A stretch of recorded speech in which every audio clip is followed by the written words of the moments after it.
All right, good evening. Welcome to this information event for the Master Robotics. So my name is Joost de Winter. I'm the coordinator of the Master. And as you can see on the slide, it's also Karen van Tongeren, as he is the first point of contact for questions. And our email address is also listed here on the slide. So a bit of introduction. Humans have been talking about robots for a really long time. Take this novel, I, Robot, by Isaac Asimov. I have it here as well. This is from the 1940s, 1950s.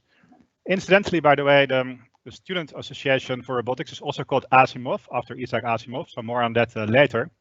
But back then, we did not have, and we actually still do not have, robots featuring artificial general intelligence.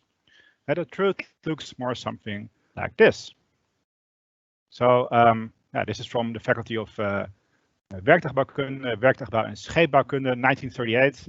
The lower figure is from the Mekelweg, the late 1950s. So the bottom line is, in the early days, it was mechanical engineering, werktuigen, machines, warmte- en stoftechniek, regeltechniek, and so on. So things changed in the 1980s, more or less. So electronic systems, including computers, were taking on new functions, leading to the field of mechatronics. In the 2000s, it can be said that robots were becoming commonplace, mostly for repetitive tasks in relatively static and predictable environments, such as factories.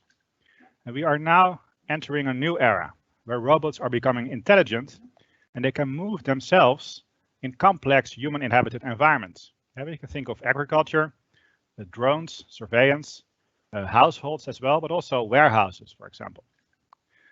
And this trend is actually seen everywhere, including, for example, automated driving. And note that an automated car is actually a very good example of a robot. So this is from the New York's World's Fair in 1939, and they were offering a glimpse 20 years into the future, so 1959. So this was a major demonstration featuring all kinds of miniature vehicles. It was visited by millions of people. And what the vision was back then is that the United States and other countries would feature automated highway systems with fully automated vehicles. Just as I just thought about iRobot, we currently do not have fully automated vehicles. And so instead of this revolutionary idea, development is better expressed as evolutionary. So initially we had manual driving, and this was followed by the introduction of computer systems in cars, such as adaptive cruise control, which can automatically maintain distance, and a control task is automated, but you still have to steer as a human. And now if you would add also automated lane keeping, new technology, you would have a technology called partially automated driving, which is what we have on the roads today. Think of the Tesla autopilot.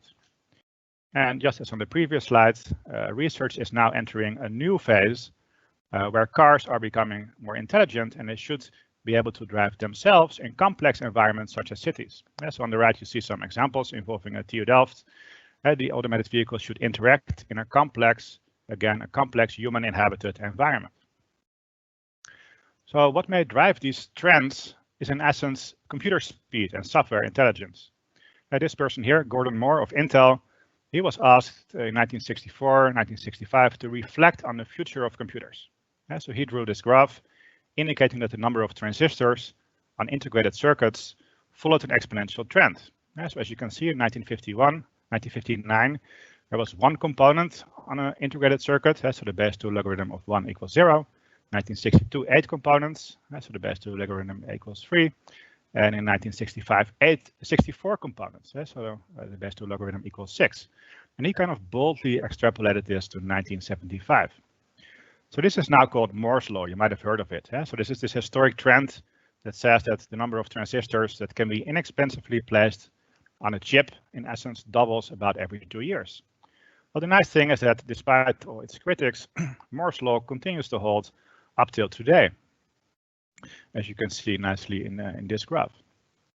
So the rise of robots and intelligence of computers is starting to have an impact on industry as well. So this is not only expressed by numbers, such as the revenue, as you see in this nicely seen in this graph, but it's also expressed based on what we hear back from companies. Take an agricultural machine manufacturer. They might build a milking robot, and they express also in the Netherlands, a need for students who can help them. So not a student that they have to train and educate, but a versatile student and a team player who can tell them how to do it. They want students who know about control, about computer vision, and who can actually solve such complex problems and give the company useful input. So we see a clear demand from industry. Well, there is actually scientific literature that suggests that COVID-19 actually accelerates the need for robotics and artificial intelligence in general. For example, robots could help reduce virus spread in transportation systems, hotels and restaurants, which is what you see in the middle pictures. We can think of autonomous delivery robots on the right top here. They have said to have a big growth potential. But we can also think of social robots used in healthcare or to counter loneliness. And agricultural robots have a big potential as well, especially if the number of workers, seasonal workers, is limited. So, yeah, all these developments led to the rise and creation of a new master's called Robotics. It was launched last year, and it has originated in the Department of Cognitive Robotics at the Faculty of 3ME. So here you see an overview of the staff members, researchers and technicians. And as a group, we of course cooperate with many others. I would like to mention especially the Faculty of Biomechanical Engineering, also the Delft Center for Systems and Control, and also we cooperate with other faculties such as Aerospace Engineering and Civil Engineering. So before I start to talk about the curriculum, it might be useful to give a bit of overview about how a robot works. This is probably known, but it's good to do a quick recap. So on the left, we see a robot here in yellow. It can be any robot, but let's take a self-driving car, an automated car. And the robot senses and perceives elements in the environment, in the complex environment, which I just talked about. So sensation perception is listed here. Then the robot analyzes and makes plans and decisions as listed in green, and then it implements those actions. It controls and acts upon the environment. So that's the red block. And on the right, you actually see a human. And a human functions in a similar manner. The human also senses the environment via eyes and ears, makes plans and decisions, and exerts control on the environment. If we consider driving, that would happen via the steering wheel and pedals. So in the middle, we see a blue block, which is called human-robot interaction. That really deals with how the humans and robots communicate and exchange information.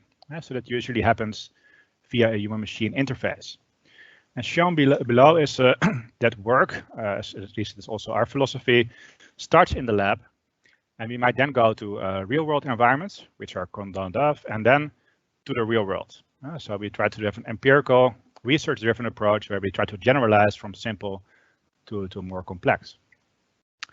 Well, this philosophy also comes back in the curriculum. Here you see an overview where globally the first year is dedicated to courses and projects.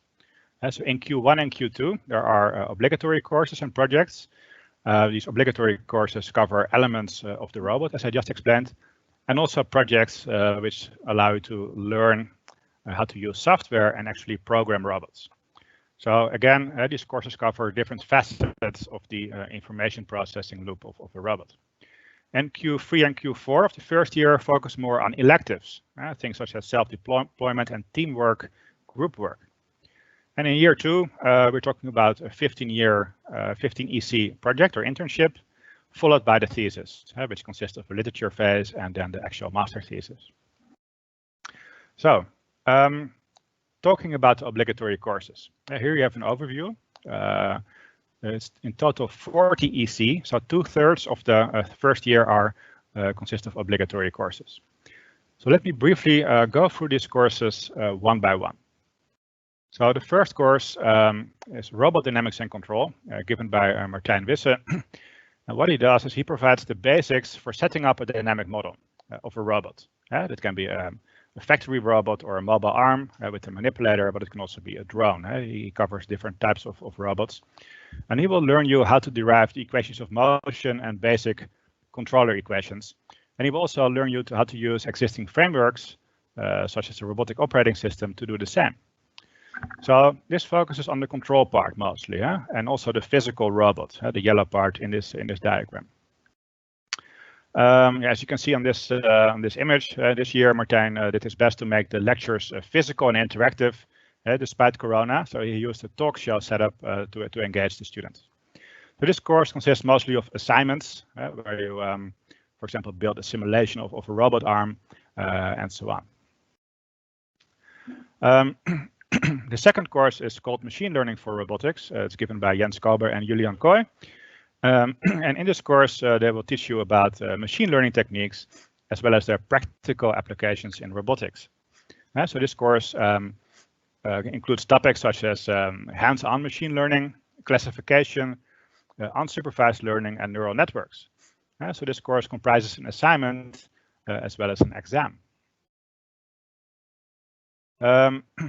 Third course, also in Q1, is robot software practicals. And this course is really meant for you to learn how to create robotic software.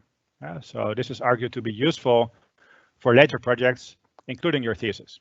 So of course, in one quarter, you will not become instant programming experts. But what this course tries to do is to offer you the knowledge and experience sufficient so that you can proceed to learn more about programming yourself, and that you can independently do your master thesis. So this course covers topics such as Linux, Git and GitLab, C++, robotic operating system, and also integration with common libraries, such as OpenCV.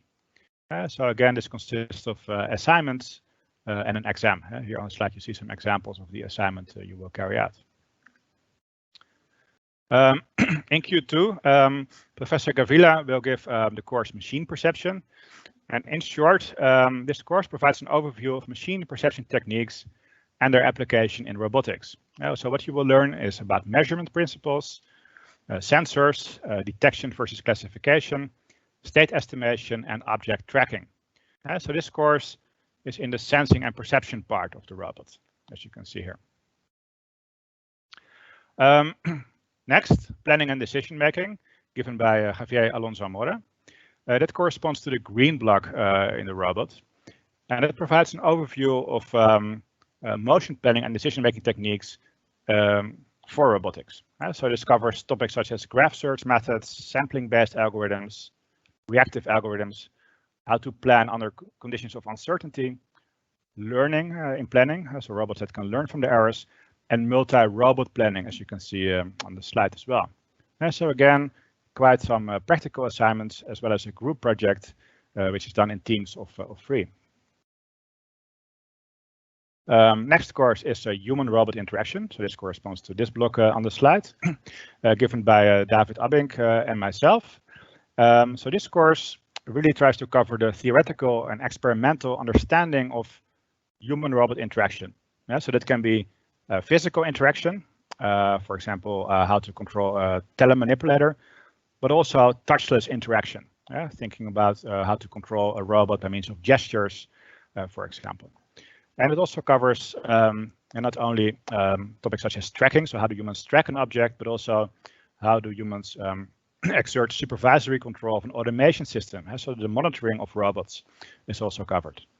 In addition, the course covers physiological measurements such as eye tracking, which can be useful for letting the robot know what the human wants and where the human is attending to.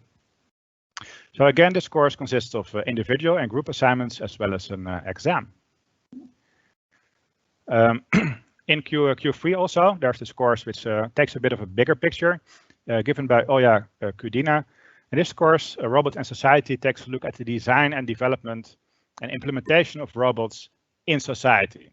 So this course covers concepts such as robot ethics, ethics of technology, and methods to approach robots and AI not as necessarily neutral technologies, but as part of a complex social technical system, so to speak. So it can be said that the course Robot and Society takes a look at the role of the robot in the environment, in the complex environment. So this course covers also various assignments, as well as a final paper that you have to write and an exam. And in Q4, finally, there's the multidisciplinary project given by Martijn Wisse and Astrid van der Niet. And in this course, you will work together in groups of 4 on a robot project. So in addition to the technical integration work that you will do, this course also focuses strongly on teamwork and learning how to work in a team. And lastly, the philosophy of the program is that robotics engineers, as I kind of explained in the beginning, they should be more knowledgeable, know more not only technical skills, technological skills, but also so-called transferable skills. So what are transferable skills? We can think of communication, teamwork, as I mentioned, also organization, time management, problem solving, confidence, motivation, leadership, and also have a bit of knowledge about how a business works or how commercial awareness and professional attitude, why they are important. This is also what companies ask for. So the learning goals of this course portfolio include, can you reflect on the behavior of yourself and others? Can you communicate clearly? Can you reflect on your choices and strengths and weaknesses? So the portfolio is meant to provide these experiences. So what you would do is in Q1, you will give a pitch outlining your vision, like who you want to be as an engineer after your studies. In Q2, you will present a vision document. And in Q1 of year 2, you will present your final portfolio where you reflect on the things that you've learned and the choices you've made. And in this process, you're guided by mentors in a mentor group. And this mentor is a young researcher from the department, typically a PhD student, who can also help you find your way in the department. For example, when it comes to finding a thesis supervisor in the second year. So, continuing. Having covered the obligatory courses, there are also elective courses, of course. And 6 of them have been specifically designed for the robotics program, as you can see here. So, for example, that depends on the portfolio and the vision you express yourself. But let's say you would like to know more about security and privacy in control. Then Laura Ferranti gives an in-depth course about this specific topic. So you are required to choose at least one course from this list. Because it's important that students possess transferable skills, as I mentioned, you're also asked to pick a course from this list. So there's considerable freedom, actually. You can also, if you really want, choose other courses. But typically, this includes courses on things such as logistics, cultural differences, regulations, production processes, design, economy, business, management, consultancy, and so on. So here the list continues. For example, depending on your portfolio, you might want to choose a course on finance or economy or risk, for example. And the remaining space of electives in year 1 will be filled with technical electives. So we have compiled a list of some courses. These can include courses from the Master Aerospace Engineering. Suppose you're interested in drones specifically. Computer science courses, electrical engineering courses, but also suppose you're interested in biorobotics specifically. You can choose courses from the department biomechanical engineering as well. So here the list continues. Also some courses on computer science. This course happens to be picked quite a bit. So object-oriented scientific programming. It seems that students are really eager to learn a bit more about how to program in C++. That's what we see this year at least. So now to the second year. So of course the second year will be devoted to projects and research. So first there is a 15 EC block. It can be dedicated to the joint interdisciplinary project. I'll explain what it is in a bit. An internship at a company or a research assignment, which is more internal. Or for those who want to enrich themselves in other ways, depending again on the portfolio and your vision, you can also choose extra elective courses. So the YIP, for which a selected number of positions is available, aims to prepare students to contribute to solving technological challenges in a group, a diverse group from different faculties, students from different faculties. So the project proposal is provided by renowned companies, some of which you see on the slide here.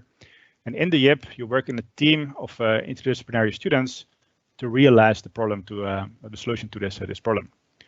So it involves work at the company, meetings with professionals, and also plenary meetings with all groups together to get feedback from academics as well.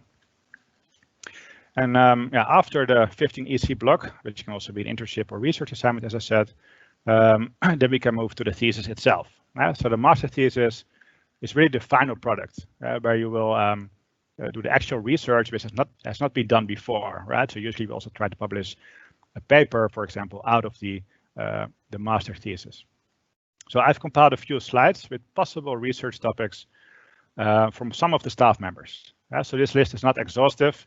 I just collected a number of slides from different researchers in the department to give you a bit of an overview of what type of master thesis topics might be there. Where are we? So this is Javier Alonso Mora. You've seen him before. And if you look at his research as a supervisor, he's really interested in, again, planning and decision making with a specific focus on multi-agent interactions.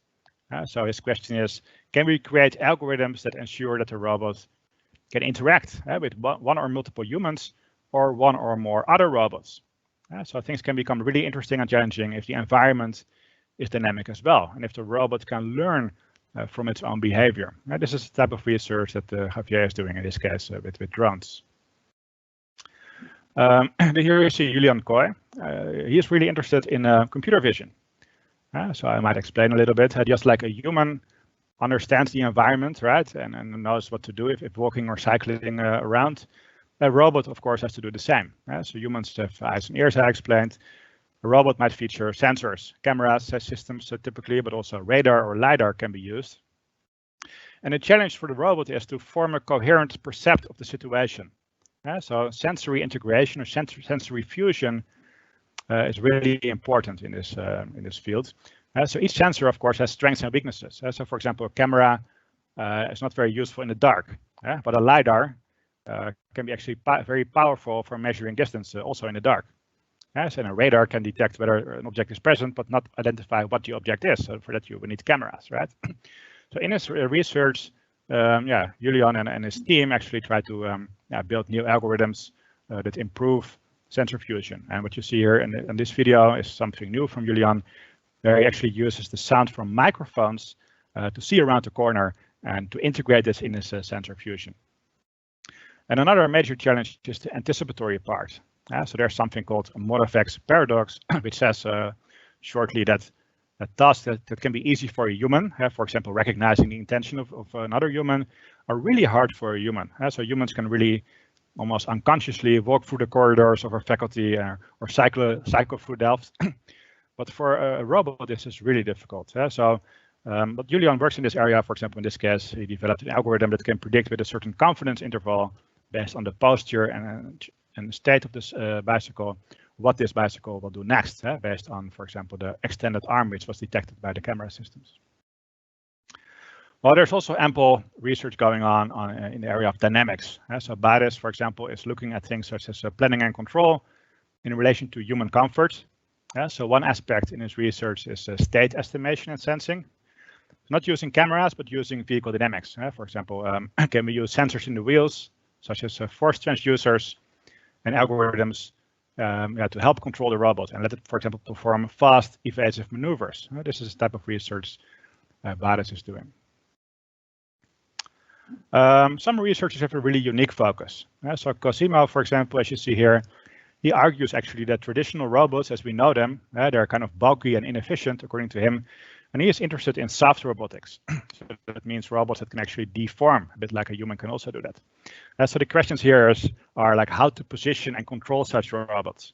And how can we sense the shape of the robot? And can these robots be of value in complex tasks, tasks which humans might take for granted, such as opening a can, for example. Next slide. So robots find their way in all kinds of areas. So the research of Laura and Marcel Crespo, for example, focuses on robots for rehabilitation. So one challenge here is he tries to examine how to make sure that these robots and exoskeletons give the right tactile feedback to the human users. And sometimes he combines this also with visual feedback and augmented reality, so to support the rehabilitation process. If you're interested in human-robot interaction, the main question here is, like, how should we control and interact with the robot? So this can be physical, as I explained, but also cognitively hands-free. So can we control a robot via gestures, as you can see on the middle slide. This is from a master student who is now doing his thesis, so he controls with the camera and gestures a virtual arm. He now tries to connect it to a physical robot arm. And wouldn't it be nice if the robot also communicates its intentions to nearby humans, right? That might help the efficiency of the communication and interaction. And if the robot knows what the human is doing and where the human is looking, the robot could adapt to that and give warnings or feedback, right? So this is a bit the type of research going on in this area. Robert Babushka is really interested in deep learning, robots that can learn from their own behaviors in essence. So he's involved in projects on vision-based robot navigation, robots for agriculture and food, robots for hazardous environments, and so on. And also it should be said that he and many others in the department are very much committed to open science. So we usually like to publish our code so that others can also use it. Well, you might wonder, how do we do all this research? Well, it might be good to tell that we currently have a lab, the Cognitive Robotics Lab in FreeME. And also, of course, there are various other places, so test vehicles, but actually, in this case, we can actually use the corridors because we're interested in complex human inhabited environments. So why not let the robot walk or drive or, through the corridors of our faculty? And we also work with RoboHouse and SumXL, which are also hosted near the campus where lab space is available. And furthermore, we are now creating a new lab space within FreeME. The designs are ready and it will be placed in Hall F. So here you can see some 3D drawing. So we're really trying to expand and do nice work. So it should also be noted that many of the staff members have ongoing projects, for example, with other universities, but also with companies. So here I've just harvested some logos from the website Holland Robotics and also Automotive NL, just to indicate that the Netherlands hosts many companies, including startups near Delft or in Delft.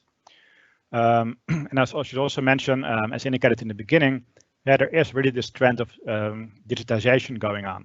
Companies are increasingly interested in AI.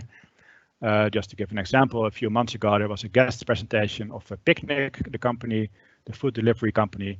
And they're also really strongly data-driven. So this is also an interesting area. So this is the Netherlands, but it also happens that students do their thesis abroad. Although it's currently a bit difficult due to Corona, we are really open to this idea, and it happens quite a bit. All right.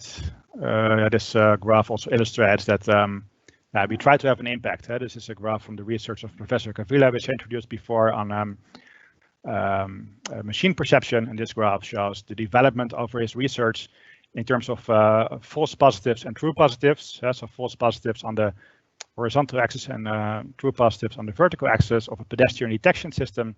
So we kind of gradually walk to an ideal left top corner. And a few years later now, these pedestrian recognition systems are available in Daimler vehicles, which was the project partner.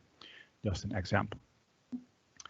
So this concludes my talk. I've compiled a few questions, which I would like to answer myself immediately, just to cover the frequently asked questions, so I judge.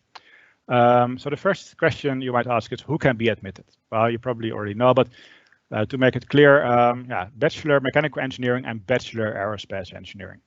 If you do not comply to these programs, you will have to follow a bridging program.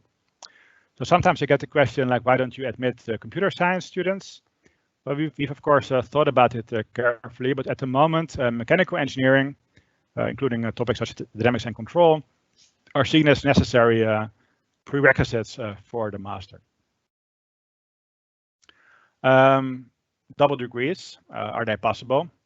Yes, they are possible. On the slide, I list two sensible ones, biomechanical design and systems and control, that we see quite a bit.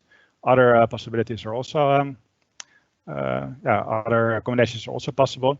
Of course, the Board of Examiners makes the final decision. And if you apply for a double degree program, you will also have to think in advance about what type of master thesis do you want to do, where these two tracks or masters can be combined in a single thesis topic. So yes, we are open to this. You might also ask the question, like, what is really the focus of this master robotics, right? Is it about hardware? Is it about software? You also mentioned automated vehicles and other robots. Well, to answer the first question, hardware and software, I would say that the focus is mostly on software, but to make sure that an actual robot can execute complex tasks in a complex environment, as I explained. But we do not do research on hardware itself. For example, we don't do research on how to make better radar systems, how to create better actuators. We don't have the researchers interested in that specifically. We usually buy certain components and robots and then integrate them and make them work and let them do complex tasks. That's the idea. About the automated driving, yeah, as I can say that the focus is on all sorts of robots. I tried to give some examples today. There are some staff members who are really interested in automated driving. There are lots of research going on in this area.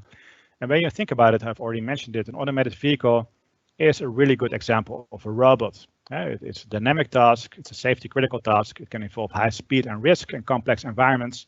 So it's a good test bed, you could say, but certainly it's not that we're all doing automated driving research, but it's a good mix, I would say. So what is the workload and difficulty of the master robotics? Well, answer is pretty high. Why do I say this? Of course, the program is 120 EC, so we expect a sort of nominal load, just like all other masters. But we know that there can be individual differences. So for some, there can be experienced a peak loads in Q1 and Q2 when many new things come at you. So some students might get overwhelmed with all the new software programs, and others are more easily accustomed to that. So it is quite an intense program. It's a very nice program, and it's also new in some ways, especially in terms of the software aspect. So does the master have specializations? Well, the answer is no. There are no specializations. Why not? As I've shown, there's a relatively big obligatory part of 40 EC in the first year, and the remaining 20 EC and the second year actually offer lots of freedom. So that's in relation to your vision as you develop in your portfolio. Within that space, we offer quite a bit of freedom. But generally, it can be said that the thesis topics, the master thesis topics, cover the different elements of this system, which I've explained, and also that's what the researchers are focusing on. Maybe just don't name them specializations, but of course you can globally gravitate towards some of these directions. Is it customary to do your thesis at a company? Well, yeah, it's actually quite common. I can tell that based on what happened before this development of the master, for example, at vehicle engineering. Of course, it's currently difficult during the current pandemic, but we're certainly very open to students graduating at companies. Of course, quality first, right? So we really think that the thesis has to be of sufficient scientific level. It has to always involve a staff member first before you approach a company. So it has to have the interest of the thesis supervisor as well. So usually it involves some careful crafting, like what are you going to do there? Is it scientifically relevant? And so on. And I should also mention that many staff members, of course, have their projects and contacts already. What if I'm interested in biorobotics? Yeah, the answer is that the master or the track, the specialization biorobotics and haptics have been now integrated in the master robotics, so they don't exist anymore. But the researchers are, of course, still present at cognitive robotics. So, for example, if you're interested in haptics, David Abink and Michael and Jasmin, they're really doing research in that area as well. A bit related to robotics as well. For example, to develop haptic gloves, which can interact with robots. Yeah, but in general, the bio part is an important element of the master robotics, I should say. So this concludes my part of the talk. I would like now to give the word to Mees van Leuben-Sels, who will talk about the study association for robotics called Asimov. Yes, thank you, Joost. Can you all hear me? I can hear you. Perfect. Okay, hello everyone. We are Study Association Asimov, the official study association of the Master Robotics. And as mentioned earlier, we are named after Isaac Asimov. Isaac Asimov was a science fiction writer, and he created a set of laws called the laws of robotics.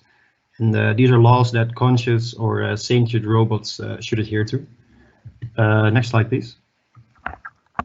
Yes. So who are we? Asimov currently consists of 6 people, 5 robotics students and 1 from Fika engineering. Next slide, please. And as Asimov, we are basically the bridge between the students, the university, and the industry. We try to improve the education of the Master Robotics. For example, especially since it's a new master program, this is very important, and some things are still subject to change. We also organize some fun activities for the students, which unfortunately is all online, of course, now. And last but not least, we try to bring the students in contact with the industry. So for now, this has mainly been lunch lectures, but we hope to be able to visit some companies in the near future.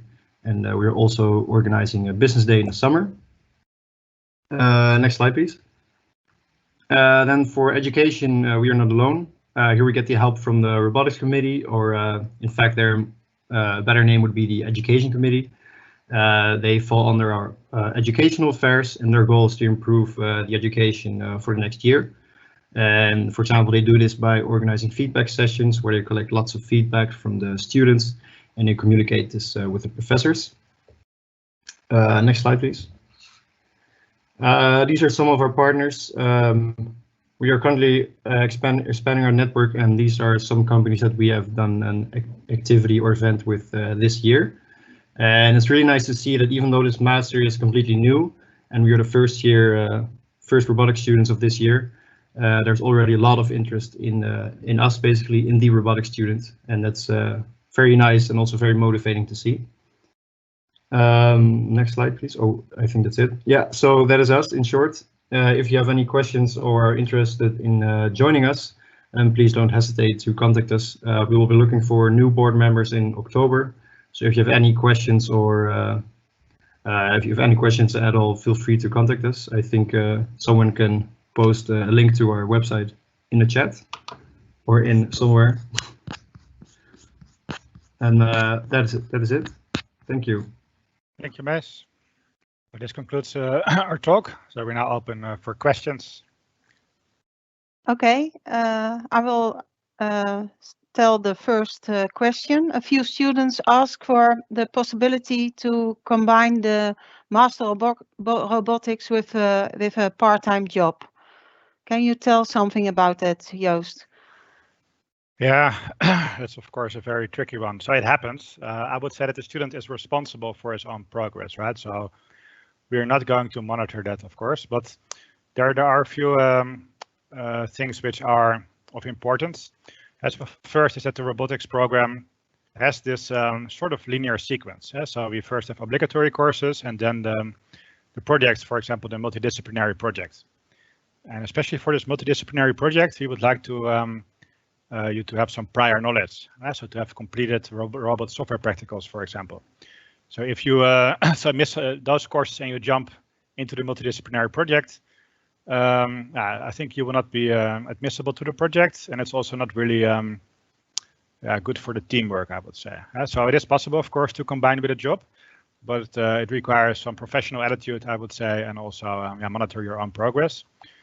And my own experiences with students who have a part-time job in their masters, in their thesis, is mixed. So yeah, it also requires focus, I would say. So I'm not uniformly positive about it, but own responsibility, I would say. Yeah.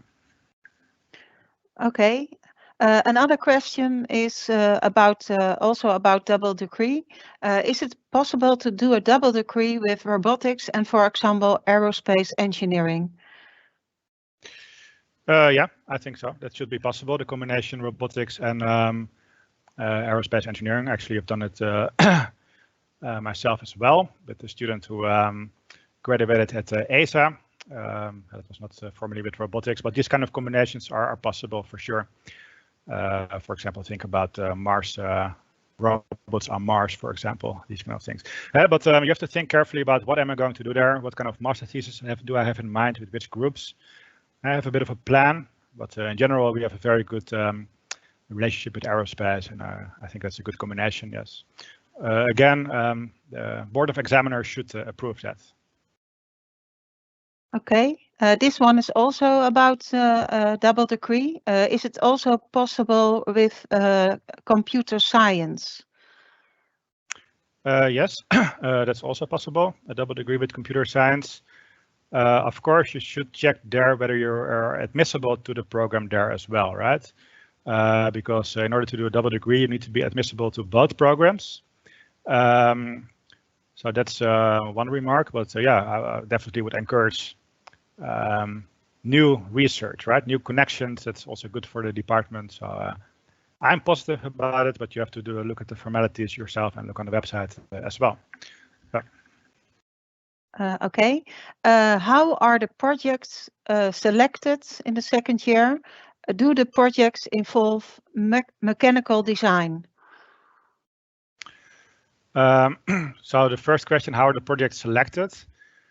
Well, there's currently not a list of like we have a list of projects, right? So it involves lots of initiatives from the student to first of all determine what you want, and also to find your way in the department and approach a supervisor and talk with that supervisor, like what projects are you doing, how can we cooperate, and then formulate a master thesis topic. That's typically how it goes. So there's not a list of topics, but it involves ongoing discussions to get something going. Yeah. Okay. As electrical engineering students, what are the courses you need to follow in the bridging program? Okay, well.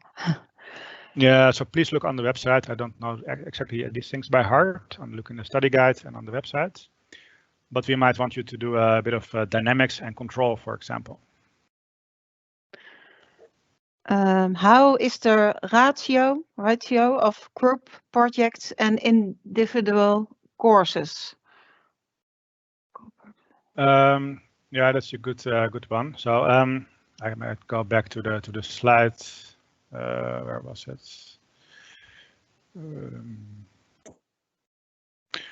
So here in the light blue are what I call projects, right? And the dark blue are courses. But each of these courses also involves assignments, some of them team assignments. So of course with COVID currently it's always a bit different, but there is quite a bit of teamwork and group work, either as a whole, a course as a whole, or within a course, which is mostly consisting of lectures plus assignments. Okay. The next question is, the student is wondering what students usually do at companies that have finished this master. Are almost all of them working with robots? Or we don't know yet. Yeah, just started.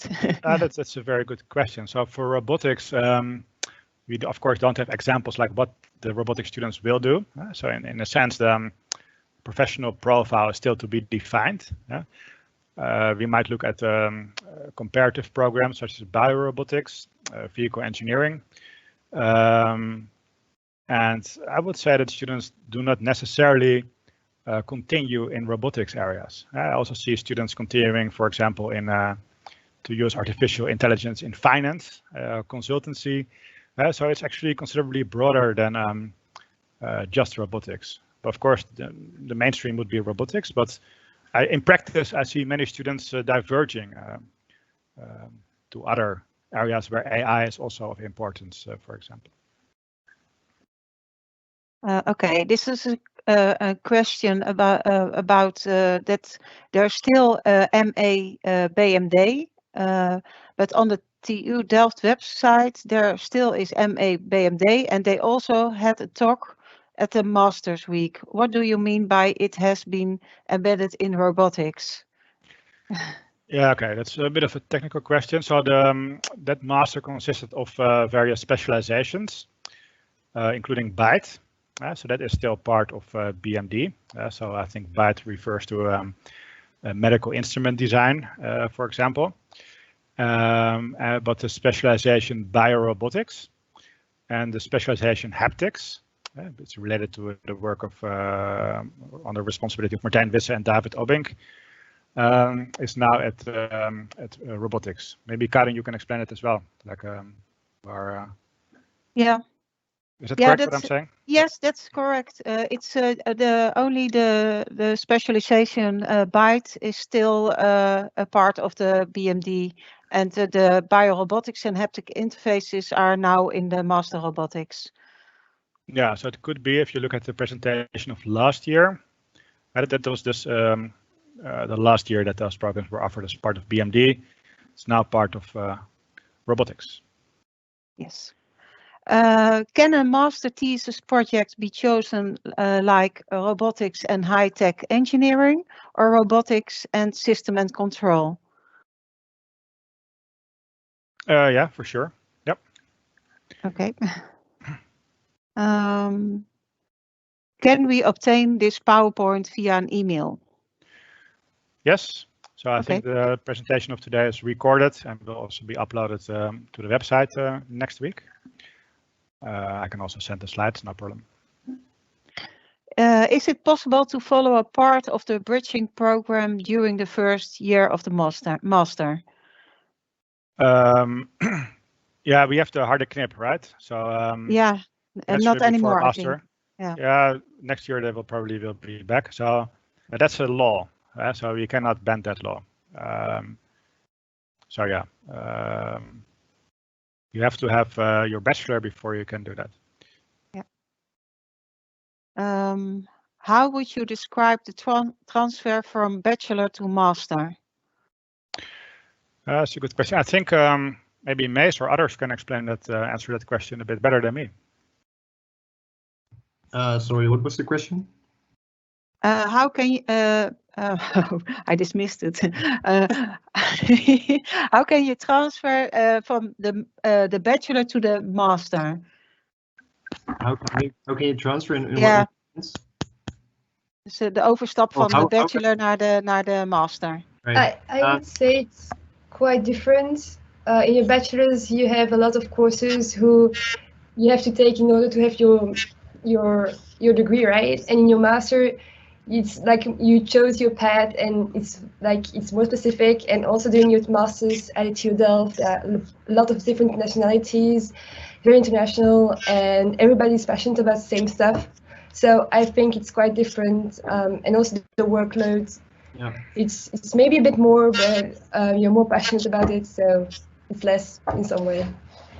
I also think during a bachelor's, your peak workload is more towards the exam period, so more the last few weeks of a quarter, basically. And during your master, you are basically the workload is spread more across the whole period instead of at the end. So yeah, you have a lot of assignments each week, or yeah, you have a lot of assignments during the quarter. So yeah, it's a bit more spread out during the quarter. Okay, you're finished, Mace? Yeah. Okay. Another question, Joost. Since the recommended course in transferable skills are a little bit tricky for a student who wants to do a PhD degree, could we waive this course and select other electives for 3 credits like in the cohort 2020 and 2021? Well, you can always do more than 60 EC, right? So if you are really ambitious, that's possible. You can also do that in the second year, as I explained, right? What you're saying, if that would be detrimental to your chances to enter a PhD program, I'm not sure. I think it would actually be also good that you show that you can cover different grounds, right? So I'm not sure if that's the case, but it is possible to do also an honors program, or more electives, or deepen in other ways, I would say. But that part is obligatory. But there is freedom in deciding what course you want to take there. So it relates to your vision. If you say I want to do a PhD program, and maybe you can do some courses that relate to PhD work. I don't know. Okay. Are there any programming courses recommended to take outside of the university in order to prepare for this master? Ooh, Mace, maybe you can advise as a practicing student what kind of courses you might advise, or what kind of preparation you might advise before starting the master. In terms of programming or anything. Yes, software, other skills. Yeah. Yeah, especially some knowledge in Python will come in very handy, especially in the first quarter. There were some students who had never had no experience with Python at all, and they had some difficulty getting the hang of both machine learning and Python. So if you only have to get the hang of machine learning, that is already costs a lot less effort. So I would recommend experience in Python, basically. Okay. Do physics or other hard science come into play in robotics at all? Do physics or other hard sciences come into play? I'm not sure I completely understand the question. What kind of physics? Well, dynamics comes into play.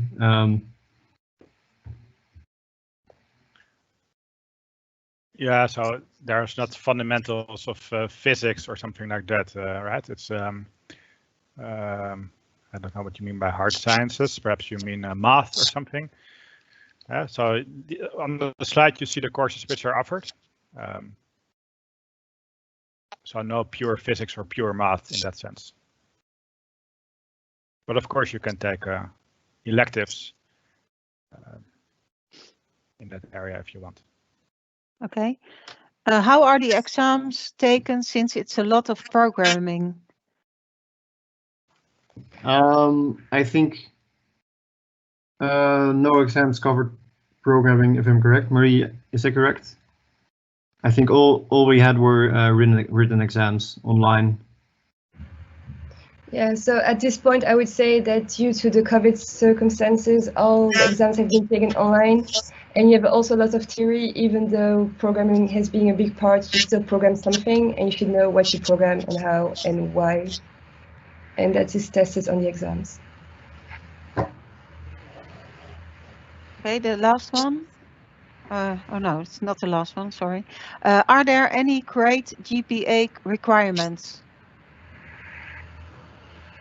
For entering, you mean? No. Yeah, I no. think so. Except for international students. Yeah. Is it possible to do an internship? Yes, it is. Sorry. Would you recommend this master? Yes. Yes, of course. Do it. Yes. Amazing master. I love it. Great. Easy question. Okay. Well, I think the last one, could you give some more details on the options for mechanical design to be involved into the master?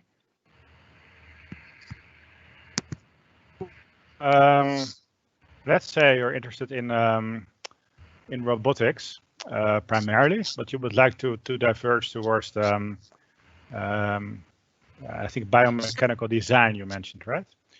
What you could do is pick some electives in that direction, and also contact people from biomechanical engineering to do maybe a master topic together with, for example, Heike Valerie, Arend Swaap, or Paul Breedveld, and define together with the person from a core, like two supervisors, a nice thesis topic. That could be a way forward to combine interests.